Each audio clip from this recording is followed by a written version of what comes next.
কিছুমান সপোন থাকে যি কেতিয়াও সঁচা নহয়, কিছুমান আশা থাকে যি কেতিয়াও পূৰণ নহয়, কিছুমান কথা থাকে যি কেতিয়াও কোৱা নহয়, আৰু কিছুমান স্মৃতি থাকে যি কেতিয়াও পাহৰিব পৰা নাযায়।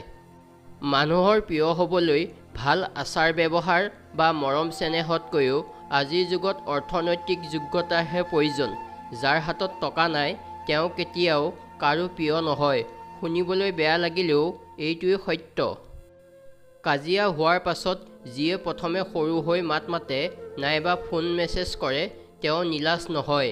আচলতে তেওঁৰ বাবে সম্পৰ্কটো বহুত মূল্য আছে। তেওঁ সম্পৰ্কটো ভাঙি পেলাব নিবিচাৰে।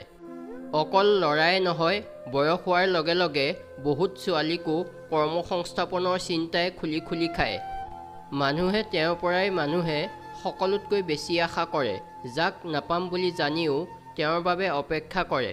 কিন্তু মনত ৰাখিবা, যি অপেক্ষা কৰে তেওঁ মূৰ্খ নহয়, তেওঁ বিশ্বাসী। পৃথিৱীৰ নিয়ম বৰ অদ্ভুত। যাক তুমি সকলোতকৈ বেছি ভাল পাবা তেওঁৱেই তোমাৰ সকলোতকৈ বেছি দুখৰ কাৰণ হ'ব। আনে কি ক'ব এই বেপাৰটো এৰি দিয়ক, জীৱনটো বহুত সহজ হৈ পৰিব। ভুলে যিদৰে মানুহক শিকাত সহায় কৰে ঠিক তেনেদৰেই কিছুমান আঘাতে মানুহক সলনি হোৱাত সহায় কৰে।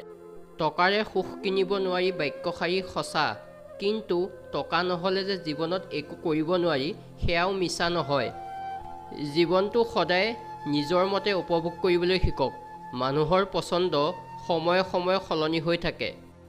আমাৰ জীৱনটো সময় আগুৱাই লৈ যায়, সময়ে দি যায় কেতিয়াবা হাঁহি, কেতিয়াবা চকুলো আৰু কেতিয়াবা নিসংগতা।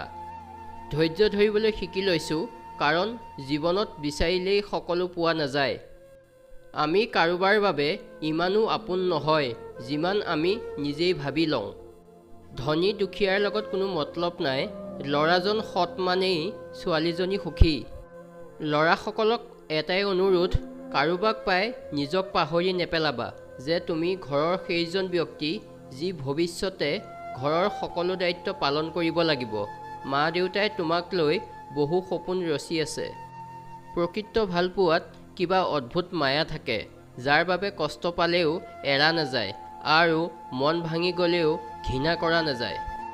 সুখত থকা মানুহে বুজি নাপায় দুখ কি, সপোন দেখা মানুহে বুজি নাপায় বাস্তৱ কি, স্বাৰ্থপৰ মানুহে কেতিয়াও বুজি নাপায় সম্পৰ্ক কি। যিজনী ছোৱালীয়ে ঘৰৰ অভাৱ, দেউতাকৰ কষ্ট বুজি পায় সেইজনী ছোৱালীয়ে ল'ৰাৰ জীৱনৰ লগত কেতিয়াও নেখেলে। সুখী হ'বলৈ ধন সম্পত্তিৰ প্ৰয়োজন নহয়, যদিহে জীৱনসংগীজন সঠিক আৰু সুখ দুখৰ সমভাগী হয়। ভাল পাওঁ বুলি কোৱাটো সহজ, কিন্তু সেই ভালপোৱাক সঠিক মূল্যৰে ধৰি ৰখাটো বহুত কঠিন। সেয়েহে কাৰোবাক ভাল পাওঁ বুলি কোৱাৰ আগত হাজাৰবাৰ ভাবি ল'ব লাগে। হাজাৰ কাজিয়া হোৱাৰ পিছতো যিয়ে তোমাক এৰি থাকিব নোৱাৰে, যিয়ে তোমাৰ ওচৰলৈ বাৰে বাৰে ঘূৰি আহে, তেওঁৰ বাবে তুমি বহুত প্ৰিয়। নাৰীৰ গাত হাত দিয়াটো পুৰুষত্ব নহয়, বৰং সেই হাতেৰে নাৰীক সুৰক্ষা কৰাটোহে পুৰুষত্ব। পৃথিৱীৰ আটাইতকৈ সুন্দৰ প্ৰতিবাদ হ'ল নীৰৱে থকা। কোনোবা ছোৱালীৰ কাৰণে নিজৰ জীৱনটো ধ্বংস নকৰিবা বন্ধু, কাৰণ সেই ছোৱালীজনীয়েতো বেলেগ ল'ৰা পাই যাব, কিন্তু আপোনাৰ মায়ে আপোনাৰ দৰে বেলেগ সন্তান নাপায়। জীৱনলৈ অহা বেছিভাগ মানুহেই শিকাই থৈ যায় সহজতে যাতে কাকো বিশ্বাস কৰিব নালাগে। কাৰ লগত থাকিলে তোমাক ধুনীয়া দেখি সেইটো ইম্পৰ্টেণ্ট নহয়, কাৰ লগত থাকিলে তুমি সুখী হ'বা সেইটো ইম্পৰ্টেণ্ট।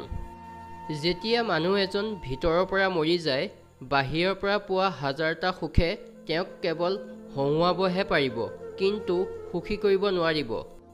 মানৱ শৰীৰৰ আটাইতকৈ ধুনীয়া অংগটোৱে হৈছে মন। যদি মনটোৱে পৰিষ্কাৰ নহয় তেনেহ'লে চেহেৰা সুন্দৰ একো অৰ্থ নাই। যেতিয়া কাৰোবাৰ প্ৰতি ভালপোৱা বেছি হৈ যায়, তেতিয়া সেই ভালপোৱাই সুখতকৈ কষ্ট বেছি দিয়ে। ধন্যবাদ।